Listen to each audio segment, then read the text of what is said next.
Bukod sa malinamnam na laman, ang isa pang susi para sa blockbuster na lumpia Shanghai, ang malutong na balat. Dito raw eksperto ang ka-wonder nating sina Jemar at June. Formally, taga-ano talaga kami, taga Tubong Bicol. So, nakarating kami dito. Siyempre, naghanap kami ng pwesto.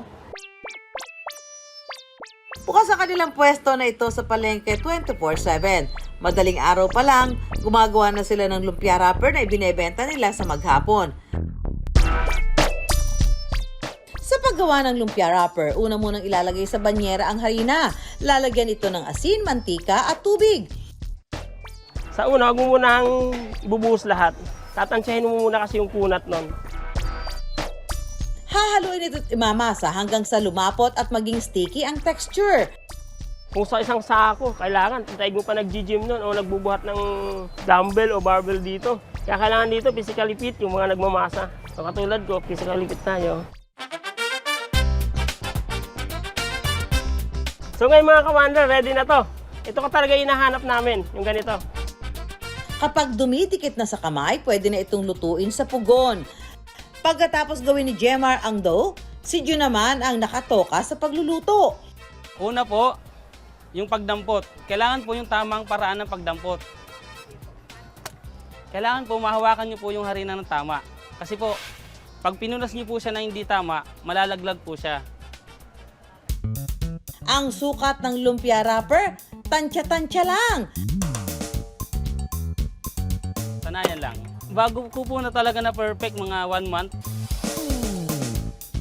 Ang lumpia wrapper may iba't ibang sukat. Small, na kadalasan daw ginagamit sa lumpiang Shanghai. Medium, para naman ito sa lumpiang toge. At large, na kadalasan ginagamit sa turon.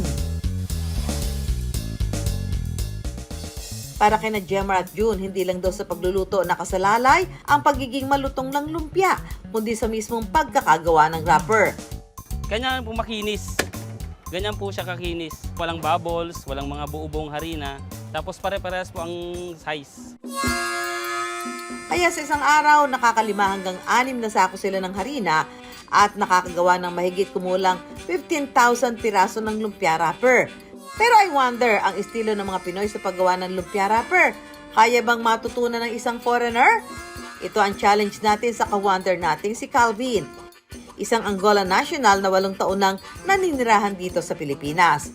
My intention it was just to visit the country, and I came here. And what happened is I came because I had a high school friend that was already living here. He kind of told me about the Philippines, and then when I came here just for vacation, I decided to stay. Ang isa raw sa mga rason kung bakit niya napagdesisyon ng manirahan sa Pilipinas ang nagsasarapan nating street food. Okay, salamat po. Kaya ang kanyang pagkahilig sa Filipino street food, ipinopost din ni Calvin online.